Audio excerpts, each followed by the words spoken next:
سروانه ناواندا تونه نای دیتنی وقتی هوا ورجی دنا عجیبین ارکان دولت ترکیه نه چون دولت ایرانی خرسیان اشگه بو مسلمان چما بقرآن ناچن ایران ترکیه و ایران و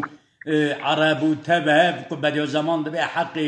کرد و ترک و عرب و عجم تبیه که یعنی قرآن دبی جه بدی زمان جه مفسری قرآنیه کس چرا اوان او که عالما اوان غروب نورجیه جه بدی زمان تعلیل ناکن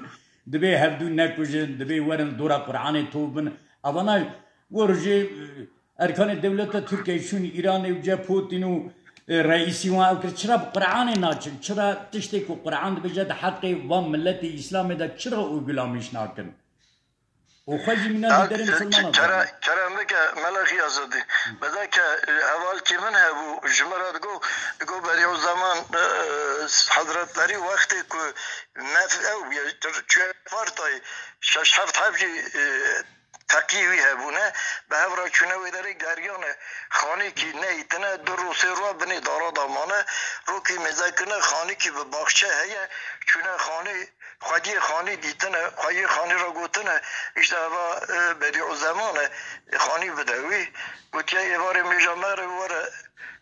نفته بهره از خانی بدم و دبه ایوار ترم میجامه رو میزد کن برید به والا از نادم دبه چما تو نای دبه نظام یا کرد و به عجم کو کرد خلقی بتلیسی کرد از خانی خنادمی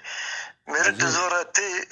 حوال خورد بی حوال بی کرد چای آنشی دوی تاوگوتا بدی زمان کرد نیند ترکمنه تاوگوتا ترکمنه تدای سبا نیورو ترا جامی دیسا او صوفیا خودیوی نده دونم عردیوی باخشیوی هیا خانی نافده هیا اوید که حجی سلام علیکمی سلام لحد برزکن دوی حجی هم هاتن تو مفتا خانی بدیم دوی از نادم دوی حجی تو غلطی بدی زمان هر نقدر بتلیسی به ترکمنه کردین ها گوتیا وگه گرتیا پری دو سه مهاجی خارن آوان گرتیا دایی اوجی گوتیا سالا کی اجوا اوج ناستینم کریج ناستینم دبا تر خانی وقت کن بدیو زمان وقتی تر هندور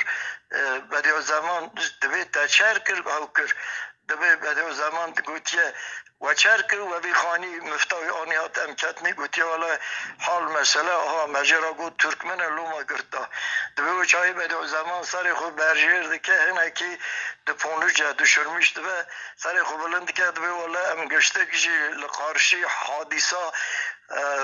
شیخ سعید افندی ام گشی مسئولون مزا که چما